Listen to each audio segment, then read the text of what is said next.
Hello বন্ধুরা, আজকে আপনারা দেখছেন ব্লুটুথ স্পিকার, যেটা এলইডি লাইটের সঙ্গে আছে। 5 ওয়াটের স্পিকার আছে। এটি আপনারা ব্লুটুথের সাহায্যে চালাতে পারেন, মেমোরি কার্ডের সাহায্যে চালাতে পারেন। এছাড়া উপরে মোবাইল রাখার জন্য মাউন্টেড আছে, সেখানেও রেখে আপনারা চালাতে পারবেন। এখানে যে 360 ভিউ দেখছেন, সেম টু সেম অরিজিনাল প্রোডাক্টের ভিউ এটি। আপনারা যদি পছন্দ হয় তাহলে অর্ডার করতে পারেন, স্ক্রিনে দেওয়ার নাম্বারে কন্ট্যাক্ট করতে পারেন। ডেসক্রিপশানে হোয়াটসঅ্যাপ লিঙ্ক দিয়ে দেবো, আপনারা ক্লিক করে ডাইরেক্ট আমার সঙ্গে যোগাযোগ করতে পারেন।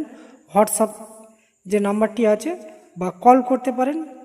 আপনাদের সম্পূর্ণ হোম ডেলিভারি হয়ে যাবে। আপনারা চাইলে দোকানে এসে ভিজিট করে কিনতে পারেন, অথবা আপনারা যদি হোম ডেলিভারি করাতে চান, আমরা প্যান ইন্ডিয়া জুড়ে হোম ডেলিভারিও করিয়ে থাকি। এছাড়া আপনি যখন আমার হোয়াটসঅ্যাপ দেখবেন তখন একটি ক্যাটালগ আছে, ক্যাটালগের মধ্যে সমস্ত প্রোডাক্ট আছে এবং সঙ্গে রেট দেওয়া আছে। আপনারা ক্লিক করে দেখতে পারেন প্রোডাক্টের দাম, আর যদি পছন্দ হয় তাহলে বাই করতে পারেন। থ্যাংক ইউ বন্ধুরা।